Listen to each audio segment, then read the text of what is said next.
سورہ نمل جاری تھی اور 20ویں پارے کا آغاز ہے۔ پہلے رکوع میں اللہ تبارک و تعالی کی قدرت، اس کی صفات اور اس کی نعمتوں کا بیان ہے۔ اس کے بعد پھر کفار سے پوچھا گیا ہے کہ تمہیں یہ نعمتیں کون دیتا ہے، بے قرار و مجبور انسانوں کی دعائیں کون سنتا ہے، اور یہ ساری کائنات کس نے بنائی؟ تو ان کا بھی جواب یہی ہوتا ہے کہ اللہ نے بنائی۔ یقیناً وہی اللہ پرستش کے لائق ہے۔ اللہ غیبی باتیں جانتا ہے، اللہ کے سوا کوئی اور عالم الغیب نہیں ہے۔ اللہ ہی کے علم میں ہے آخرت کب آنی ہے، اللہ کے علاوہ اور کسی کے علم میں نہیں ہے کہ آخرت کب آنی ہے۔ رکوع نمبر 2 میں کفار کو حکم دیا گیا ہے کہ تم زمین پر چل کر ان اقوام کا انجام اپنی آنکھوں سے ہی دیکھ لو جنہوں نے نافرمانی کی تھی، اور اگر پھر بھی کفار ایمان نہ لائے تو حضور پاک صلی اللہ علیہ وسلم سے فرمایا گیا آپ دل تنگ نہ ہوں، کیونکہ اللہ نے ان کے ہر عمل کو دیکھا ہے اور اللہ دیکھ رہا ہے، اور ان کی ہر بات کو اللہ تبارک و تعالی جانتا ہے۔ پھر قرب قیامت کی ایک نشانی کا بیان ہے کہ ایک دابہ نکلے گا زمین سے، ایک جانور۔ قرب قیامت کی نشانیوں کا بیان ہے۔ فرمایا قیامت سے پہلے صفا پہاڑ جو مکہ میں ہے یہ پھٹے گا، اور اس میں سے ایک جانور نکلے گا جو لوگوں سے باتیں کرے گا کہ اب قیامت نزدیک ہے، اور سچے ایمان والوں کو اور چھپے منکروں کو نشان دے کر جدا کرے گا۔ بالکل آخر میں ہوگا۔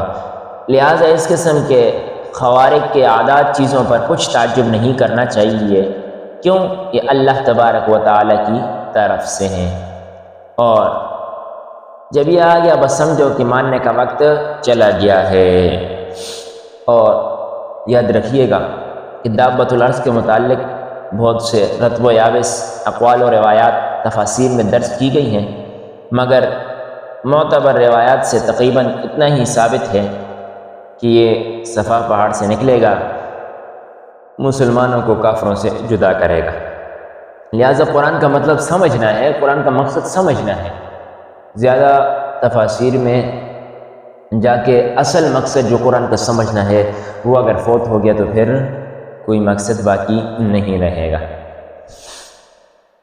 اس کے بعد رکوع نمبر 3 میں حشر و نشر کا بیان ہے، نیکوکاروں کی جزا اور بروں کی سزا کا بیان ہے، اور اس بات کا اعلان ہے کہ رسول اللہ صلی اللہ علیہ وسلم کو مکہ مکرمہ کے مالک حقیقی کی عبادت کا حکم دیا گیا ہے۔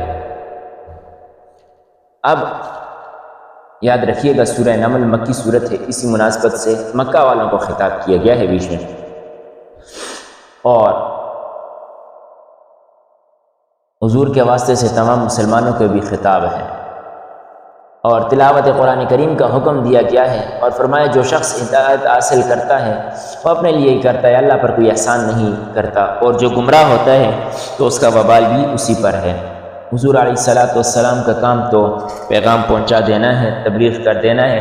اللہ تبارک و تعالی دیکھ رہا ہے، اور انشاءاللہ العزیز ایسی نشانیاں دکھائے گا، یہ پہچانتے بھی ہیں، لیکن اللہ تبارک و تعالی ان کے اعمال سے بے خبر نہیں ہے۔ اللہ ان کو دکھائے گا کہ یہ اعمال تم کرتے رہے۔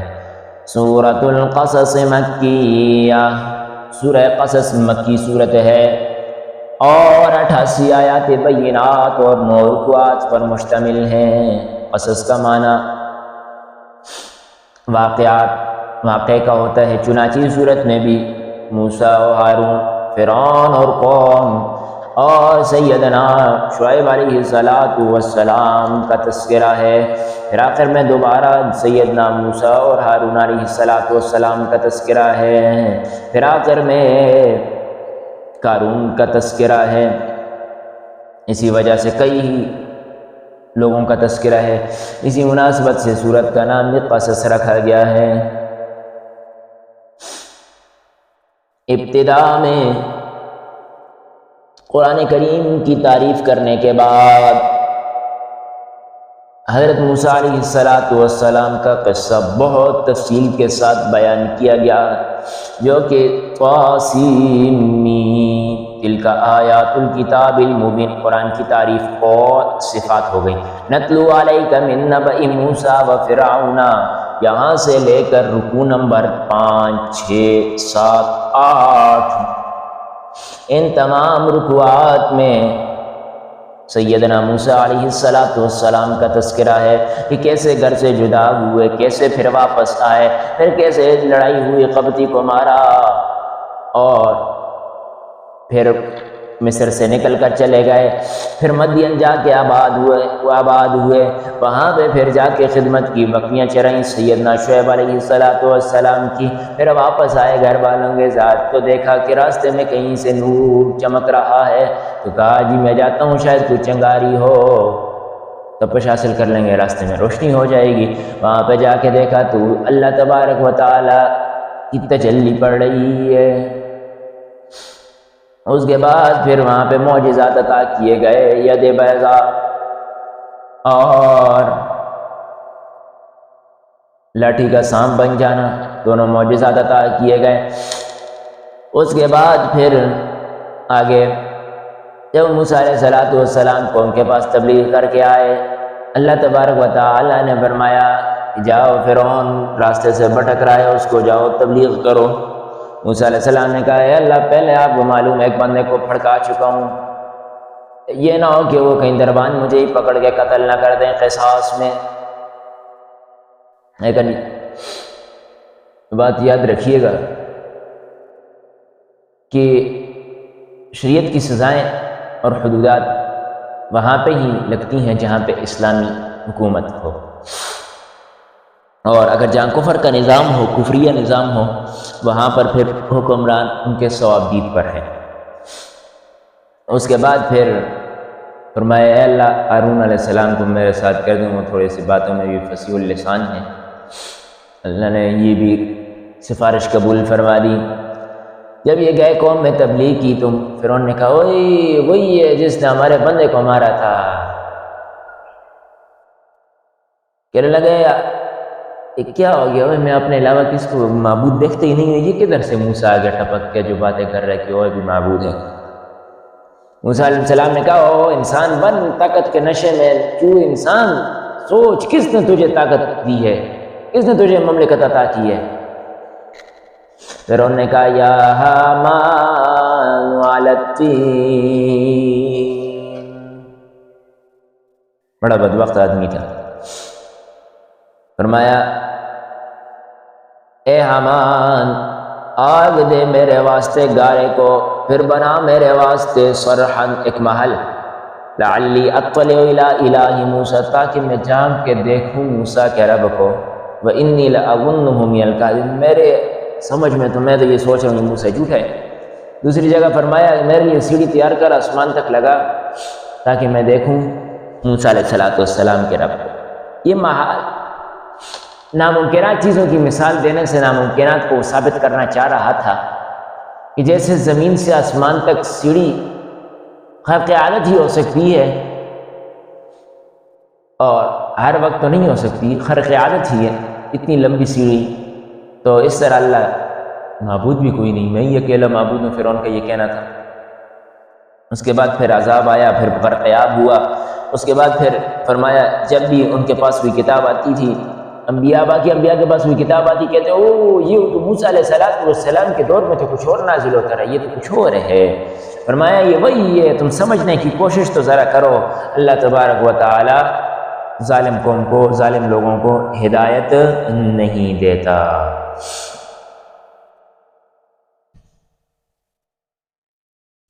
ان تمام واقعات کو تفصیل سے بیان کرنے کے بعد حضور پاک صلی اللہ علیہ وسلم سے فرمایا گیا ہے کہ اگر کفار آپ کی پیروی نہیں کرتے تو وہ ضرور اپنی خواہشات کے مطابق چل رہے ہیں، اور ایسے لوگ ہدایت یاب نہیں ہوتے۔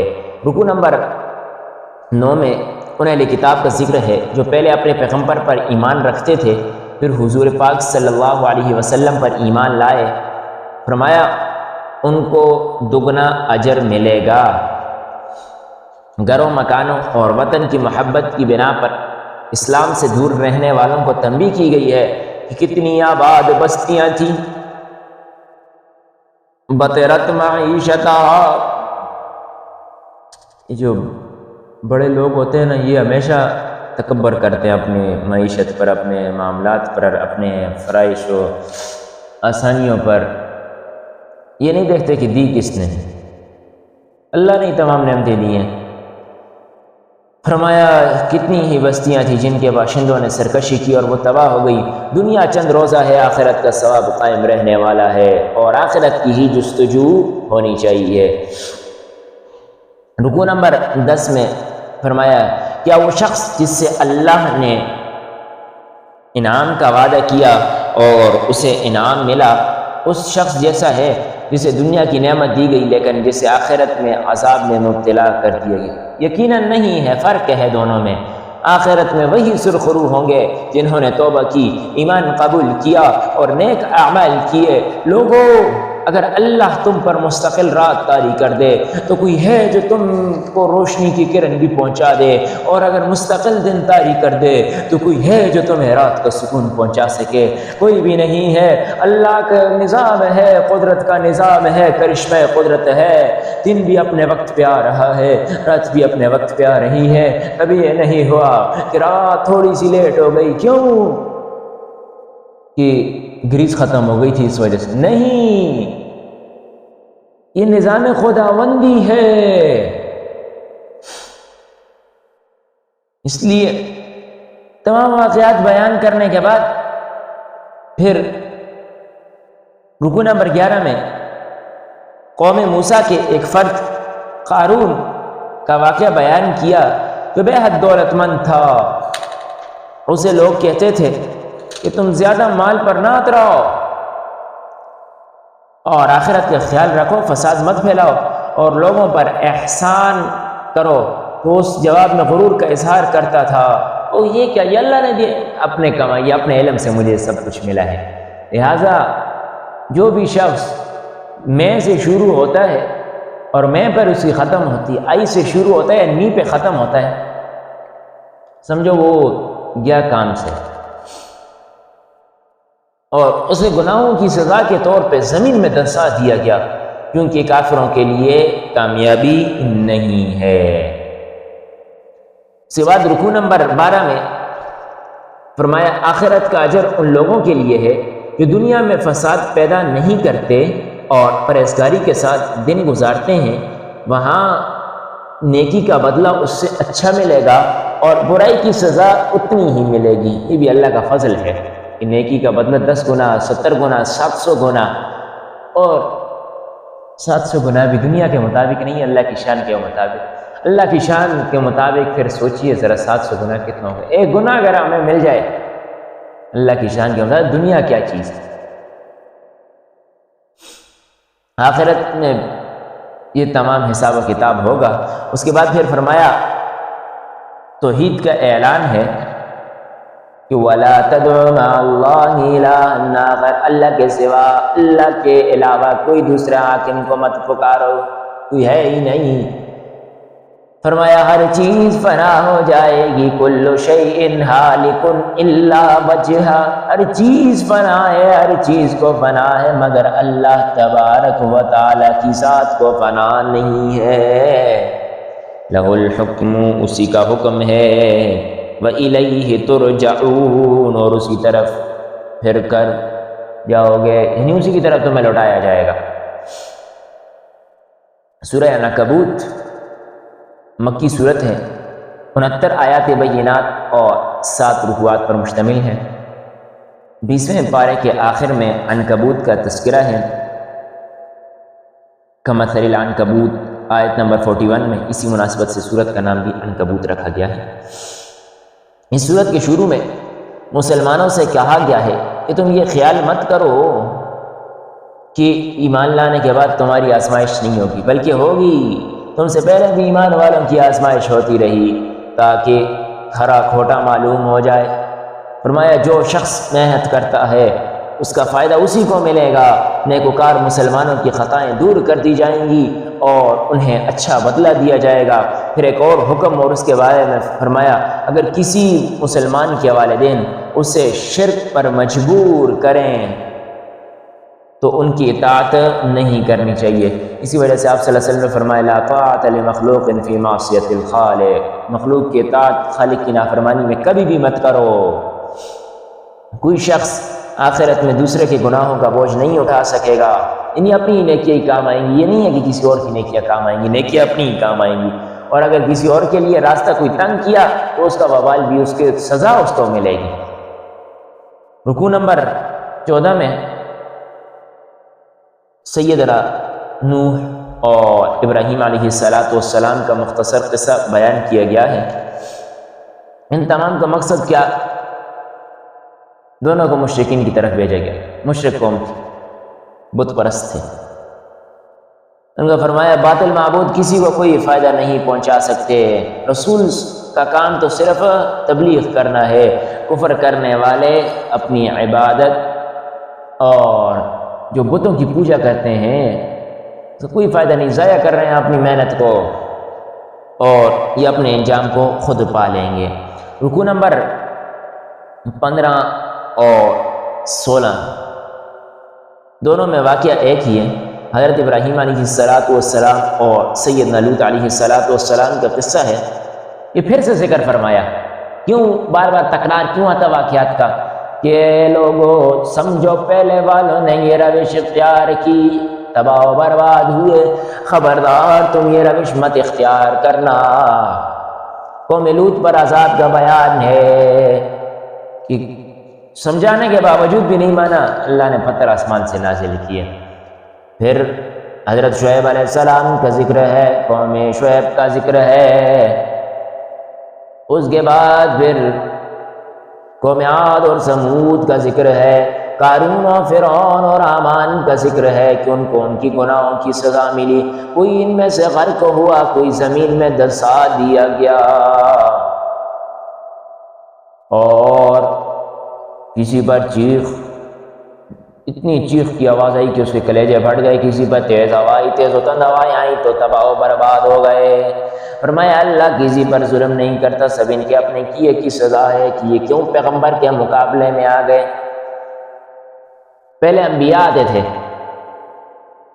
انبیاء کے مقابلے میں جو بھی آتا تھا تباہ و برباد ہو جاتا تھا۔ اس امت پہ اللہ نے فضل فرمائے حضور کے واسطے سے کہ اجتماعی عذاب نہیں آتا، ورنہ جس طرح اس دور میں انبیاء کے خلاف کھڑا ہونے والے پر عذاب نازل ہوا، اگر اس دور میں حضور کے واسطے سے اگر اجتماعی عذاب آنا رک نہ جاتا حضور کی دعا کے واسطے سے، تو انبیاء کے ورثاء کے خلاف بھی کھڑے ہونے والوں پہ عذاب نازل ہوتا۔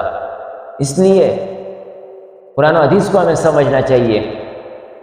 ہمیں مسجد یا امامت یا جنازے کے لیے تو علماء نظر آتے ہیں، لیکن کانت بنو اسرائیل تسوسہم الانبیاء حدیث میں نظر نہیں آتی، العلماء ورثۃ الانبیاء میں نظر نہیں آتے، علماء امتی کا انبیاء بنی اسرائیل احادیث میں نظر نہیں آتی۔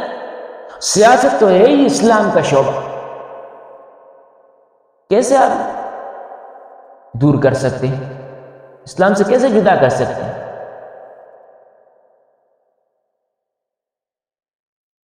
لہذا قرآن و حدیث پر عمل پیرا ہونا چاہیے، اپنی طرف سے بیڈنگی باتیں نہیں کرنی چاہیے۔ فرمایا جو لوگ اللہ کے سوا بتوں کی پوجا کرتے ہیں اور انبیاء کے خلاف آتے ہیں اور انبیاء کے ورثاء، یہ بھی اس حکم میں داخل ہیں۔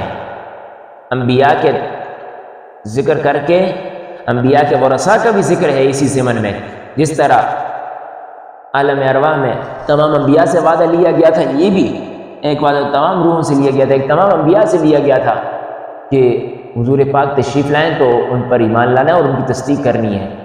جب یہ ان کو تھا تو ان کی امتیوں کا بطریقہ اولا تھا، اسی وجہ سے انبیاء کو خطاب ہے کہ انبیاء کے خلاف تم پروپیگنڈے کرو گے تباہ و برباد ہوگے۔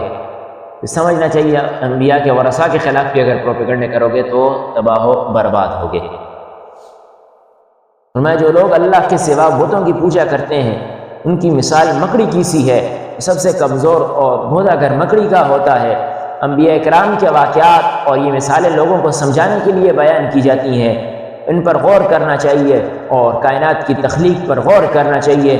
ان میں مومنوں کے لیے واضح دلیل اور نشانی موجود ہے۔ اللہ تبارک و تعالی ہمیں حق سے سمجھنے اور اس پر عمل پیرا ہونے کی توفیق عطا فرمائے۔ اقول قولی ھذا استغفر اللہ لی ولکم ولسائر المسلمین فاستغفروہ انہ ھو الغفور الرحیم۔